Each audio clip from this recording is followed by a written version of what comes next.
ओम साई राम दोस्तों। साईं सच्चरित्र लेसन में आपका स्वागत है। आज हम अध्याय 2 की कथा शुरू करेंगे। अध्याय 1 में हमने देखा किस प्रकार साईं बाबा ने आटा पीसकर तथा उसको ग्राम के बाहर फेंकवाकर बीमारियों का उन्मूलन किया। जब हेमांड पंत ने बाबा की इस लीला को देखा और अन्य लीलाओं पर विचार किया, तब उन्हें साईं सच्चरित्र लिखने की प्रेरणा प्राप्त हुई।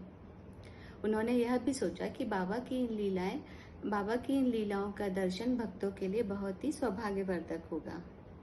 जब हेमांड पंत यह विचार कर रहे थे, तो साथ ही उन्हें यह विचार भी आया कि मैं तो इस कार्य के लिए सर्वथा अयोग्य ही हूँ। संत की जीवनी लिखने के लिए स्वयं को पहले संत होना नितांत आवश्यक होता है। संत की जीवनी लिखने के लिए महान साहस की आवश्यकता होती है। ऐसा न हो कि मैं 4 लोगों के समक्ष हास्य का पात्र बन जाऊं। इन्हीं विचारों में मग्न रहकर वह मन ही मन बाबा से कृपा प्राप्त करने के लिए प्रार्थना करने लगे। सन 1910 में बाबा के जीवन पर अन्य साहित्य भी लिखे गए। संत विजय, भक्त विजय, संत लीलामृत, दास कथामृत।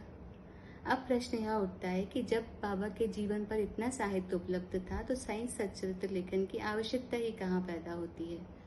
इसका उत्तर केवल यही है कि साईं बाबा की जीवनी सागर के सदृश अगाध और विस्तृत है।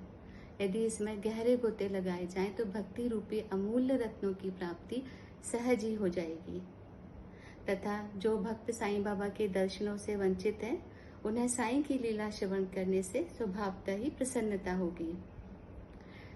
साईं की जीवन कथा यदि आप भक्ति पूर्वक, श्रद्धा पूर्वक श्रवण करें, तो आपकी सभी मनोकामनाएं पूर्ण होंगी। जब हेमांड पंत यह विचार कर रहे थे, तो उन्होंने साईं बाबा की जीवनी, उनकी कथाएं संकलित करना प्रारंभ कर दिया, लेकिन बाबा से आज्ञा प्राप्त करने का साहस नहीं कर पा रहे थे।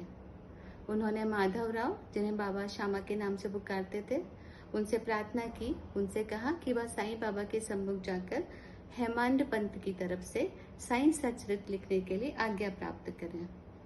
श्यामा बाबा के पास गए। उन्होंने कहा, यह अन्ना आपकी जीवनी लिखने के लिए बहुत उत्सुक है। आप ऐसा न कहना कि मैं तो एक संत हूँ, मेरी जीवनी लिखने की आवश्यकता ही क्या है। आपकी कृपा के बिना यह कार्य संभव नहीं है तथा आपके चरणों का पुण्य प्रताप ही इस कार्य को सफल बना सकेगा। बाबा को उनकी प्रार्थना पर दया आ गई। बाबा ने कहा, इन्हें दृष्टांतों को एकत्रित कर लिपिबद्ध करने दो। मैं इनकी सहायता अवश्य करूंगा। अपने भक्तों की इच्छा पूर्ण करने के लिए मैं स्वयं ही अपनी जीवनी लिखूंगा, लेकिन इनको अपना अहंकार त्याग कर मेरी शरण में आना चाहिए। जो अपने जीवन में इस प्रकार आचरण करता है, मैं उसकी सदैव सहायता करता हूँ। मेरी जीवन कथाओं की बात तो सहज है। मैं तो उन्हें घर बैठे बैठे अनेक प्रकार से सहायता पहुंचाया करता हूँ। जब ये महाशय अपना अहंकार मेरे श्री चरणों पर न्यौछावर कर देंगे, तो मैं इनकी सहायता करूंगा और मैं इनके अंतःकरण में प्रकट होकर स्वयं ही अपनी जीवनी लिखूंगा और भक्तों की इच्छाएं पूर्ण करूंगा। मेरी जीवनी पढ़कर भक्तों में श्रद्धा जागृत होगी और उन्हें आत्मानुभूति एवं परम आनंद का अनुभव होगा। यहाँ हम यह देखते हैं दोस्तों कि साईं सच्चरित्र कोई साधारण ग्रंथ नहीं है।